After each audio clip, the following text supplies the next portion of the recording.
نیکی کے لیے ایک مثبت جذبہ محرکہ بھی ہے اور بدی سے بچنے کے لیے ایک منفی جذبہ محرکہ بھی ہے۔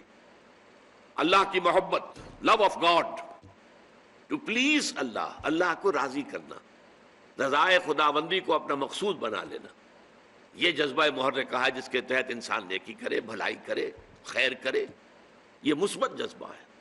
لیکن اس کے ساتھ ہی منفی پہلو بھی، اللہ ناراض نہ ہو جائے، اللہ کی سزا سے بچنے کے لیے، اللہ کی ناراضگی سے بچنے کے لیے انسان نیکی کا علم کرے، بدی سے رکے۔ اسی طرح جذبہ آخرت جو ہے، ایمان بالآخرہ، تو جنت کی طلب میں نیکی کا کام کرنا اور دوزخ سے بچنے کے لیے بدی سے بچنا، تو گویا کہ ایمان بالآخرہ اور ایمان باللہ دونوں میں مثبت پہلو بھی ہے، منفی بھی ہے۔ لیکن عام طور پر ایمان باللہ کا جو تذکرہ ہوتا ہے وہ مثبت جذبے کی حیثیت سے ہوتا ہے، اللہ کی محبت، والذین آمنوا اشد حبا للہ، جو واقعتاً صاحب ایمان ہے ان کے اندر شدید ترین تمام محبتوں سے زیادہ قوی محبت اللہ کی ہوتی ہے۔ تو اللہ کی محبت کے تحت کوئی کام کرنا اور صرف آخرت کے جزا کے لیے اور آخرت کی سزا سے بچنے کے لیے کرنا، اگر یہ جذبہ محرکہ نہیں ہے تو چاہے کوئی عمل کتنا ہی بڑا نیکی کا عمل نظر آتا ہو، وہ نیکی نہیں ہے۔ ہمیں دیکھنے میں نیکی نظر آئے گی، ایک شخص نماز پڑھ رہا ہے لیکن اس کا جذبہ محرکہ کیا ہے؟ وہ لوگوں کو دکھانا چاہتا ہے، اپنے تقویٰ اور دینداری کا روب گانٹنا چاہتا ہے، لہذا یہ نماز پڑھنے کا فعل بھی اللہ کے نزدیک شرک ہے۔ بظاہر نیکی کے کام ہے، چوٹی کے کام ہے، نماز بھی، روزہ بھی، صدقہ بھی، لیکن یہ کہ اللہ تعالیٰ انہیں شرک قرار دے رہا۔ کیوں؟ کہ وہ جذبہ محرکہ پیچھے جو ہے وہ صحیح نہیں ہے، وہ لوگوں کو دکھانا ہے، لوگوں پر اپنی نیکی کا اور دینداری کا روب گانٹنا ہے۔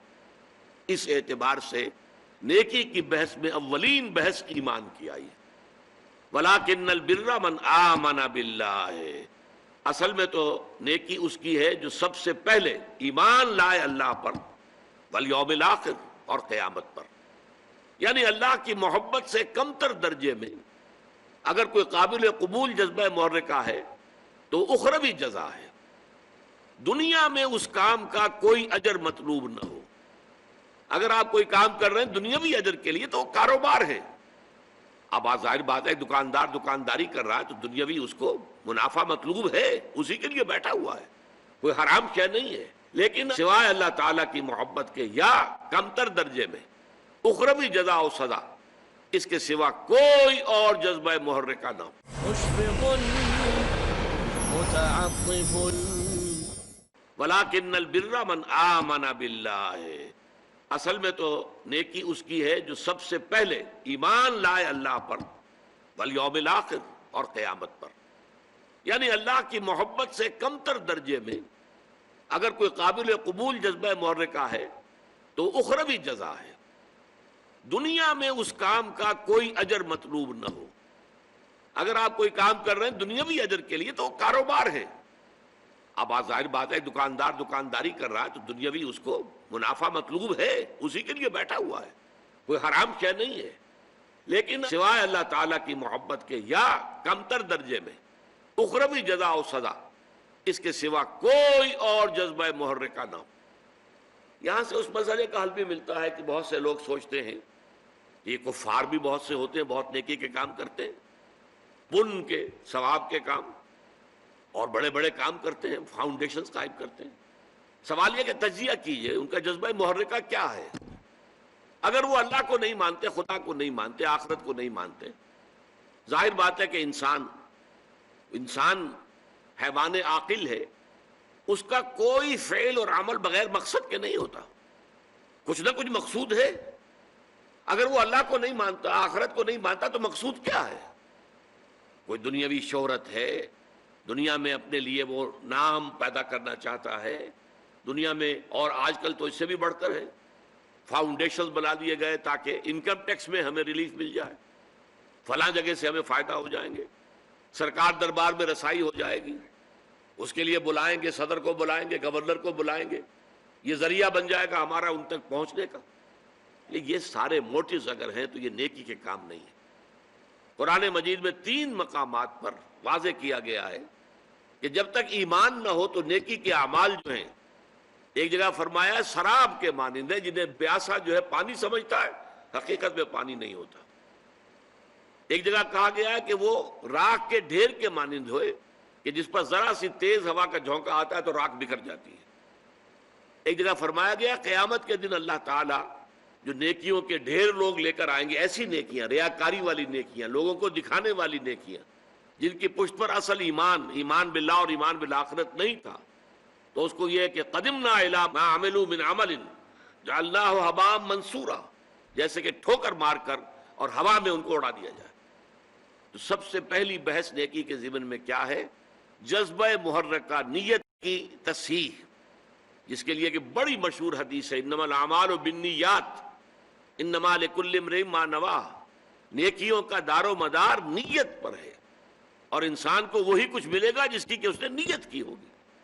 نیت درست ہے تو وہ عمل نیکی کا ہے، نیت درست نہیں ہے تو چاہے وہ بظاہر کتنا ہی بڑا نیکی کا عمل نظر آ رہا ہو، اللہ تعالیٰ کے میزان میں اس کی دھیلے کی وقت نہیں۔ پہلی بات تو یہ ہوئی، اور اگلی بات کیا ہے؟ ایمان باللہ، ایمان بالآخرت کے بعد اس کے بعد تین اور ہیں، والملائکۃ والکتاب والنبیین۔ ان تینوں کو جوڑنے سے در حقیقت ایمان بالرسالت وجود میں آتا ہے۔ ملائکہ ہیں جو وحی لے کر آتے رہے ہیں انبیاء اور رسل کے پاس، اس وحی کا ریکارڈ ہوا ہے کتابوں کی شکل میں، اور جن کے پاس وہ وحی آئی ہے وہ نبی ہے۔ نبیوں میں سے پھر جن کو معین کر دیا گیا کہ فلاں قوم، فلاں شہر، فلاں بستی، فلاں علاقے کی جا کے لوگوں کو خبردار کرو، وہ رسول ہو گئے۔ یہ رسالت کا ذکر نیکی کے ضمن میں کیوں آیا ہے؟ بڑی گہری بات ہے۔ نیکی بھی ایک جذبے کے طور پر انسان میں ابھرتی ہے، اور بسا اوقات جیسے دوسرے جذبات جو ہیں وہ غیر معتدل اور غیر متوازن ہو جاتے ہیں، ایسے ہی نیکی کے جذبے کے بارے میں بھی ایک اندیشہ ہوتا ہے کہ وہ غیر متوازن اور غیر معتدل ہو جائے۔ چنانچہ قرآن مجید میں سورہ حدید میں جو ہمارے اس منتخب نصاب کی آخری سورت ہے، اس میں واضح کیا گیا ہے حضرت عیسیٰ علیہ السلام کے پیروکاروں نے رہبانیت ایجاد کر لی۔ ظاہر بات ہے نیت تو بری نہیں تھی، اللہ سے لو لگانی ہے، کیا دنیا کے بکھیڑوں میں پڑے، کیا شادی بیاہ کریں، کیا اہل و عیال کا جو ہے کھکیڑ مول لیں، پھر اللہ کے ساتھ لو نہیں لگا سکیں گے۔ اس جذبے کے تحت انہوں نے رہبانیت ایجاد کر لی، لیکن خلاف فطرت بات تھی بالکل، کیونکہ فطرت کے خلاف گویا کہ دھینگا مشتی کر رہے تھے۔ اس لیے کچھ لوگ تو ہے کہ جو پابند رہے، جو پابندیاں اپنے اوپر لگا لی تھی ان کو انہوں نے نبھایا، اور کچھ لوگ وہ ہیں کہ جو اندر خانے جو ہیں ان کی خلاف ورزی بھی کرتے رہے۔ کرسچین مناسٹریز جو تھیں، یہ راہب خانے، ان کے تہخانوں کے اندر حرامی بچوں کے قبرستان بنتے چلے گئے، اور آج دنیا میں آ رہا ہے۔ رومن کیتھولکس پریسٹ کے بارے میں جو ان کا کچا چٹھا آج پوری دنیا میں ٹیلی ویژن کے ذریعے سے عام ہو رہا ہے۔ ابھی خبر تھی کہ ایک بہت بڑے بشپ نے استعفیٰ دیا ہے اپنا، اور پوپ نے اس کا استعفیٰ بھی منظور کر لیا ہے۔ یہ سب کچھ کیوں ہو رہا ہے؟ کہ تم فطرت کے خلاف چلنا چاہتے ہو۔ لہذا نیکی کے لیے ایک ماڈل کی بھی ضرورت ہے کہ جس کے حوالے سے انسان دیکھے کہ نیکی کا جذبہ کس حد تک رہنا چاہیے۔ بسا اوقات انسان میں جذبہ ابھرتا اپنا سب کچھ اللہ کی راہ میں دے دوں، لیکن یہ جذبہ جو ہے ہو سکتا ہے کچھ ہی عرصے کے بعد آپ پر پچھتاوا طاری ہو جائے، یہ میں کیا کر بیٹھا۔ حضور کی زندگی کے، حیات مطہرہ کے متعدد واقعات ہیں کہ ایک صحابی آتے ہیں، میں اپنا سب کچھ اللہ کی راہ میں دے دینا چاہتا ہوں۔ حضور نے فرمایا نہیں، تم اپنی اولاد کو فقیر بنا کر چھوڑ کے جانا چاہتے ہو دنیا سے؟ انہوں نے عرض کیا اچھا میں آدھا دیتا ہوں، آدھا بھی بہت زیادہ ہے۔ پھر عرض کیا اچھا تہائی؟ ہاں تہائی قبول ہے۔ یہ تہائی ہی وہ ہے جس کے لیے انسان کو اختیار ہے کہ وہ اپنی جائیداد میں جو بھی ترکہ ہے اس میں وصیت کر سکتا ہے کسی کے لیے۔ باقی حصہ جو ہے 2/3 وہ وارثوں کا ہے، اس کے لیے جو بھی حصے مقرر کر دیے اللہ نے اسی کے مطابق تقسیم ہوگا۔ تو تہائی کو حضور نے قبول کر لیا۔ اس میں استثناءات ہوتی ہیں۔ حضرت ابوبکر رضی اللہ تعالیٰ عنہ ایک مستثنی شخصیت تھے۔